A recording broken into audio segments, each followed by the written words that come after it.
All right, let's take a look at this Domino UX430i machine. Let's see how to power on this machine and what precautions we need to pay attention to. Before we power the system on, first, let's examine the water tank. Since this unit is water cooled, the water tank is a critical component. Next, we have the main system controller unit, and then finally, we move over to the digital display screen. As for the connections, the power cable from the water tank at the back is plugged into the controller, specifically into the air socket on the controller. Right here, we have the primary encoder socket, the integrated sensor, and our dedicated safety lock, as well as the essential interlock switch, and this specific interlock switch right here. After we've plugged everything in, we have some tubes here as well. There are two tubes. The blue tube goes into the left side and the red tube goes into the right side. Plug it into the right side over here. When it comes to the liquid, we insert the blue tube into the top and the red tube goes in here, right here. And then there's the hose. The hose needs to be connected to the laser here and the screw should be tightened to secure it. And then there's the power cable for our screen. One end connects to our device. It's similar to a Type-C port, like on Taobao. We insert this Type-C plug into our device here, right underneath here. Just plug it into the first socket on this side, and that's fine. Now, after plugging in this cable, we also need to insert the key into our controller. Once the key is in the controller, we can power it on. But before turning it on, we still need to fill the water chiller with water. Pour in about 1.8 liters, around 1.8 liters. Use purified water or bottled mineral water, not tap water, just the kind of mineral water we drink.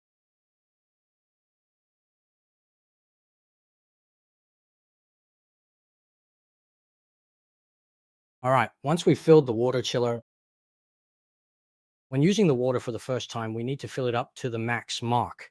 The max mark is about 1.8 liters, around 1.8 liters, just so you know. After we've connected all the pipelines properly, after we have finished the installation and setup of the water chiller, we can finally proceed to, we can then take this, plug the controller's power cord into the power strip, and then we can turn on the machine. When we power on, we need to pull up the emergency stop button. Pull it up and take it out. Yes, pull it out because in this state, we press the main switch on the controller. Okay, after pressing it, our water chiller will start up. We've set it to 25 degrees Celsius. As long as it reaches 25 degrees Celsius, the cooling fan won't run.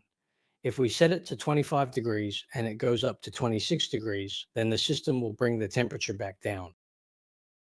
Before the temperature drops, we've set it to 25 degrees, but it's currently at 25.8 degrees. So the fan at the back is running and blowing air.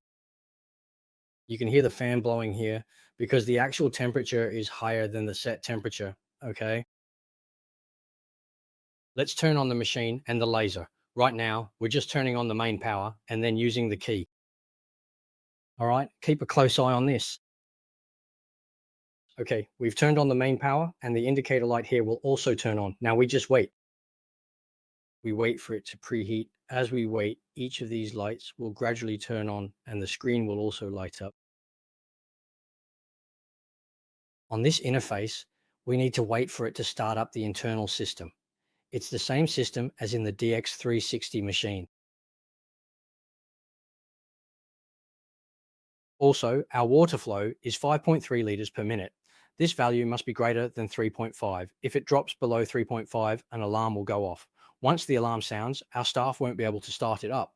The screen will go black, it will shut down, and after a power cut, it just won't start. It just won't start. If we want to power on, if we need to start up, we must make sure there are no alarms on the water side. Absolutely no alarms. We must make sure water is filled in at the correct level and the water cooling must be turned on. Turn it on and then this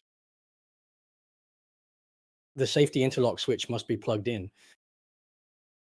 The interlock switch, turn it on, turn it on.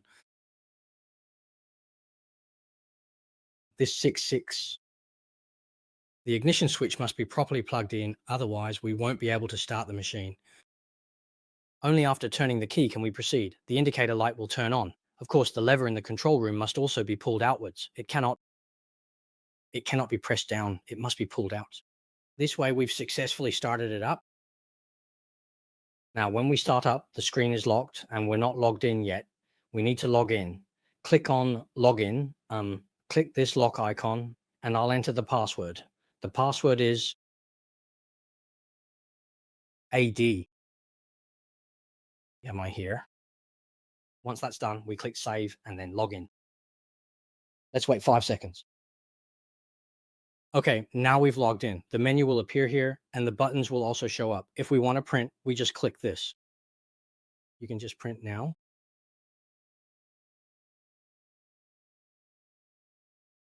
Just click it. It's preheating. All right, now there's a green light, which means our machine is in ready to print status.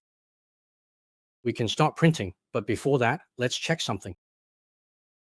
Here it shows the focal distance is 236 millimeters. So our focal distance is 236 millimeters. Okay, now let's print and take a look. Well, let's try to print that again. Look at your print result.